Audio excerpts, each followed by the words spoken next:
Welcome to the Alternative Products Podcast, the ultimate hub for counterculture enthusiasts and innovators. Whether you're a seasoned pro or just starting out, we've got you covered. So sit back, relax, and let's explore the world of alternative products together. Hello. Our next episode of the podcast, we have Christopher with WorldWide Vape. Christopher, explain a little bit about WorldWide Vape, and also, I believe the product that you wanted to bring out and display is Unoverse. Moss X, yeah. Moss X. Mm-hmm. Okay. Can you explain a little bit about that and what you guys do in your story? Yeah, absolutely. WorldWide Vape Distribution. We're a full-line vape distribution company.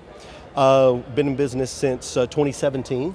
Okay. We are one of the main players in the U.S., centrally located here in Dallas, Texas. We're definitely one of the largest in the Southwest, or the largest in the Southwest. Okay. But like I said, we've have combined experiences for probably 20 years. But the company has been was established in 2017. Okay. And like I said, we're a powerhouse vape distribution company. We push a lot of products. We have great customer service. Great shipping times, same day to be exact. Wow. And yeah, man, I mean, we've got 40,000 square feet of stocking space. Yeah. Awesome. So you say you guys started in 2017. Has the product changed since then? Have you been kind of changing with the industry as the industry changes laws and all of this? What can you say about that, and what did you guys start off with, and where are you at now? Yeah, absolutely. So worldwide, like I said, 5 years ago, there was no one knew what a disposable was, right? Yeah. Yep. And then with changing regulation, okay. That I'm sure everyone's aware of, disposables, took off, and they've pretty much dominated the industry. That's basically what it's all about. Yes. So we've, like I said, since 2017, one of our featured brands, Uno, or as we call the Unoverse. Okay. They first launched their first product in 2019. Okay. With just Uno, basically, little black pod. Then came out with Uno Metallic, little 400 puff device, and then Uno Bar. And then Uno Moss, which is a 1,500 puff device, which is still under manufacturing, and believe it or not, one of our most popular devices. After that, quick rundown, continuing with the Unoverse, is we have Eclipse, which is 2,500 puff. Okay. Then after that, we have Uno 4K, which says it in the name. 4,000 puff, yeah. Nice. And then Uno Charge, which is obviously a rechargeable 5,000 puff device. Okay. And then after that, we have Uno Magnum, which is a 6,000 puff device. Are all these nicotine based, or are you introducing any other type of vapes, or is it all for nicotine? Yeah, it's all nicotine vape. Yeah, we don't. Okay. Our company doesn't get into any botanicals at all. Okay. We're strictly nicotine vape. Okay. That's it. Is there a reason behind that? Is it because of the ever-changing laws, or you just have access to more markets, or what's the reason? Well, you know what? I think that I can really just answer that, very transparently, and say that we feel as a company that when you start to dabble into a lot of different categories and markets, yep. Everything seems to get kind of diluted, right? And they, the common consensus is you can't do everything well, right? So we try to stick to what we know, yep. and try to do the very best job for ourselves and for our customers as possible. And we firmly believe that that's keeping our concentration on nicotine vape solely. Yeah. Okay. With that being said, there's been a lot of talk and things going on within the industry as far as the bans go. I know the Elf Bar ban has been mm-hmm. spoken about. Has that affected your business at all? And does that change the markets that you're in? And how has it affected your business? Well, like I said, we pride ourselves on being one of the most professional, and ethical companies in the industry. Okay. And so, we don't ever bash other brands. Right. We're a whole line distro, so we sell Elf. We sell multiple other brands. We sell Glammy. We sell Frio, which is Freemax. Okay. We do the gamut. Orion, which is Lost Vape, right? Yeah. So it's unfortunate. I do feel that our liberties are a little bit attacked. Okay. In all of this. I don't. When one of our successful competitors go down, no one really wins, right? You see what I mean? Absolutely. So I don't. Yeah, it's always with a heavy heart that we look at things like that. We don't wish ill will towards anyone. Everyone deserves their time in the spotlight. You know what I mean? Right. And you say that you guys are also distributors of Elf Bar as well. Does that have an effect on where you can be as far as what states and what markets you can get into? We absolutely do our very best to stay abreast of all the laws and to just have an ethical aura of the way that we do business. Okay. As far as I'm aware, in regards to, tax collection, as far as excise tax, and, we're maybe on the forefront and up front with our customers, maybe even more than most. Sometimes that's well received, sometimes it isn't, but at the end of the day, we're not in this for a quick buck. We've been in this for 6 years already. Yep. And like I said, we're one of the strongest, so we really just want to concentrate on doing things right. And sometimes it's it is a struggle. Yeah. Because in this industry there is a lot of real world versus political pushback, and so it really just we just try to stay on the straight and narrow, and we don't ever want to like I said, we don't ever want to say anything bad or discouraging about any of our competition, because, contrary to popular belief, this is supposed to be a friendly competition. Right. You know what I mean? Right. It's they always say competition is good. It ends up helping you. And helping the industry. I've been hearing in the industry a lot that your competitor is not your enemy. Can you give any input on that? Well, it's just. Look, you have 8 or 10 large distribution companies in the U.S., and at the end of the day, as far as we're concerned, especially as the sales manager for WorldWide, as far as I'm concerned, is that it doesn't do anyone any good to deface or defame your competition. Right. You know what I mean? Right. There's enough business out there for everyone, and you just, I just don't think that gives a good light for, for your company and for your self-image. 100%, you know what I mean? 100%. So. And at the end of the day, you're selling to retail stores, so they have a wide variety of products. You want to have your product in there. It's not going to be an issue if they have another competitor's product in there as well. Oh, absolutely not. Yeah. And just like I said, we carry, we're probably up to MD on, at least 10 different brands. So, that other, MDs are carrying as well for these particular manufacturers. And, not everyone plays fair, but, what do they in any other industry either? You know what I mean? Right. So it's really just has to be a kind of a company mantra of how you want to run your company and how you want to be perceived, right? Gotcha. And you hope that people see that. Absolutely. And you said your presence is really heavy. You said south. Absolutely. Southeast. Southwest. Southwest. Yep. Mm-hmm. Southwest areas. Now, these smoke shops that you guys are in, is mainly smoke shops that you would say are your main retail customers? Smoke shops, vape shops. The majority of our business is actually wholesale. Okay. So it would be to the wholesale distributors, companies that are selling to smoke shops and vape shops. Yeah. Awesome. So, in the chain of distribution, wholesale, brick and mortar retail, and then consumer. Got Yeah. you. So you're selling to wholesalers. Right. You guys are the distributors. Do you manufacture it all as well, or is it just straight distribution? No, we're straight distribution. I mean, we do have on the Uno brand, we do have controlling interest in Okay. how the product is manufactured. Awesome. We're just, but when it comes to, they're just one of our main brands. Yep. But we would act as an MD, in that same MD role.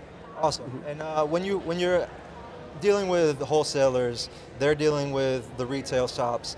How are you building these relationships, and how are they building their relationships with smoke shops and retail shops?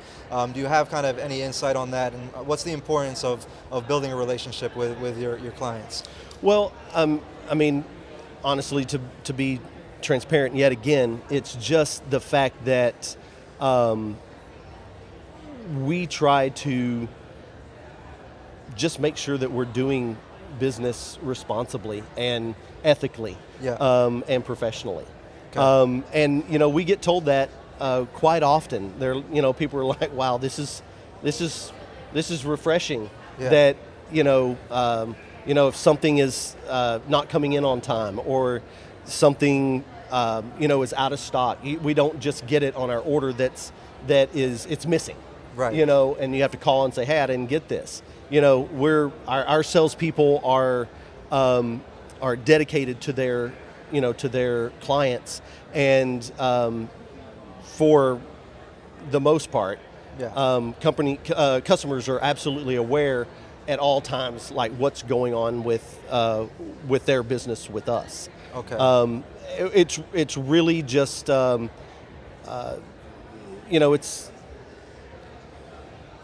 it's increasingly coming more uncommon about relationship building, right? Yeah. It's really just about availability and price. Okay. And people keep banging that out, kind of trying to just beat that into your head, but our outlook on it is, man, listen, once you lose the personal interaction, the relationship building, then I just don't see how things are going to prosper from there.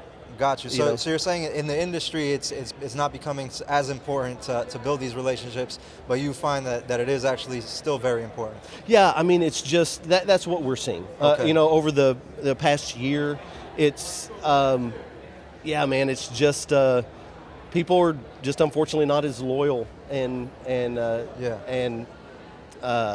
or just loyal to you, Right. like they used to be. But there's still people out there that respect that and appreciate that, Yeah. and are like, "Hey, okay, you're 5 cents higher, but I get my order the next day, or when you say I'm going to get it, and if there's an issue, we're very proactive in taking care of it, and we're just, our outlook on that is, we want those customers. The people that appreciate the professional aspects and the efficient aspects of our operation. Yeah. That's who we do this for. Okay. Yeah. Awesome. And to speak on that, you say that you're in the Southwest division. That's in the U.S. Yeah. Are you international anywhere else? Are you looking to get into any markets internationally? We do. Because of PACT and kind of all of that situation, Yep. We do have some international customers. Okay. But basically, they handle.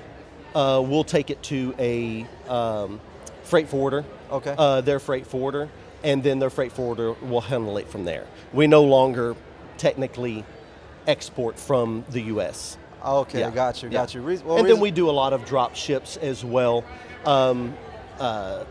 From our manufacturers overseas, direct to customers. Awesome. Yeah. And what market would you say is your best market outside of the U.S.?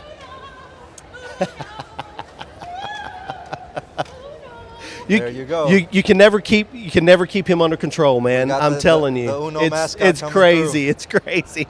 We're in space right now. Sorry, you'll have to tell me what the fine is for that. Yeah. That's all good. It's perfect for the But yeah, podcast. no, we're also big in EAU and the UK. as well. Okay. Mm-hmm. Have you guys looked into possibly the Latin American market, South America? You know, we have our shows also in Medellin, Colombia. It's a very big market right now that's booming. Have you guys thought about maybe tapping into that market as well? Yeah, absolutely. We the reason that I think that we're not directly focused on that is because we have a couple of very large distributors that are very good customers of ours. Yeah. And we're even in the States, when people don't really understand or if they do understand, they don't talk about like customer protection and trying not to sell to your customers and things like that. Yep. Unfortunately, that's kind of going by the wayside in this industry. It's like, checkbook talks. Yep. But that's just not. That's not what we're about. That's, we still believe in the ethical way of doing business. That goes back to building the relationship and keeping that relationship with your current current customers. Absolutely. So I totally understand that. So you are distributing to wholesalers that are in the South American market. Yes. Okay, that makes sense. Awesome. Yeah. That was awesome, Christopher. If you can tell us where we can find you. There's anything else that you want to mention about the product? Yeah, absolutely. If you don't mind, I kind of left off at the Unoverse X, which is a 10,000 puff device. Okay. It's an awesome device launching at this show. Awesome. It's got a fantastic price point. Honestly, in my opinion, looking at all of the disposable manufacturers, really, man, no one does marketing like Uno. They always take it to the max. You know what I mean? Yep. Like the graphics, if you go and look at our booth, go to vapeuno.com. You're just amazed. I don't see any brands, even what people would say are some of the top brands, I do not see anyone matching what these guys do, man. It's just... it blows my mind. But yeah, cool. This is a great 10,000 puff device. It's got a battery indicator. It's got a liquid indicator. They have fantastic weight, feel of quality, and a good array of metallic colors, metal finish, and the company is fantastic. Awesome. So you actually introduced this product at our expo. Absolutely. How long has that product been ready for the stores, and what made you decide to introduce it to the expo? We've actually it's been here for a little over a week. Okay. In our sales office, we have upwards of 13 salespeople, and they're just chomping at the bit. Yeah. And but we chose to kind of really go all out with this show and say, hey, no, we're gonna hold it, and it launched today on the site, and I believe that they even brought in surplus stock from the back end that we were going to hold for next week for this week. So awesome. So it's been a great hit, and I absolutely appreciate you guys letting us showcase this. Awesome. And how does it help you guys introduce new products like this at expos, at Alternative Products Expo, and these trade shows that you go to, and also like just being here? How does it help your business as well? Well, I mean, when you launch a product online, that's well and good, right? Yep. But when you have the opportunity to actually launch it at an expo where people can pick it up, feel it, see it, because I don't care, if it's an 8K photo or whatever the situation is. Yep. Nothing ever is going to replace actually being able to hold it and see it, right? So, gotcha. And you also have educated people that are at your beck and call at the show to really drill them about the specifics of and the advantages of a particular product. Awesome. So, even though our sales guys our sales team, are all fantastic and they're all very well educated, but when you're talking to someone over the phone, you don't get your same kind of personal interaction. You don't see facial expressions. You don't see inflection. Stuff like that. So absolutely. Just the person to person. So I hope that expos don't go away. I know that they it's up and down but basically because everyone just orders from the internet, Right. on a wholesale level. But it's nice to come and interact, and especially when you go to shows that offer, a B2C situation. Even though that doesn't, as worldwide, that doesn't really advance us at all because we only sell B2B, right? Right. But it's nice to see the customer direct marketing that happens and how people respond and what they, what good things they have to say about what they're using on a day-to-day. So, Awesome. Yeah. Well, there you have it. Christopher, I appreciate you coming on the podcast again. Hey, absolutely, man. Hopefully we see you in Thank you Vegas. very much. And we'll see you at our You expos, got it. at I our appreciate shows. the opportunity. All right, Thanks, you. brother. All right. Bye-bye. As the industry continues to evolve, so will we, bringing you the latest trends, innovations, and stories from the front lines. Don't forget to share this podcast with your friends, family, and industry peers to help us spread the word and continue to grow this community. Thank you for being a part of the Alternative Products Podcast.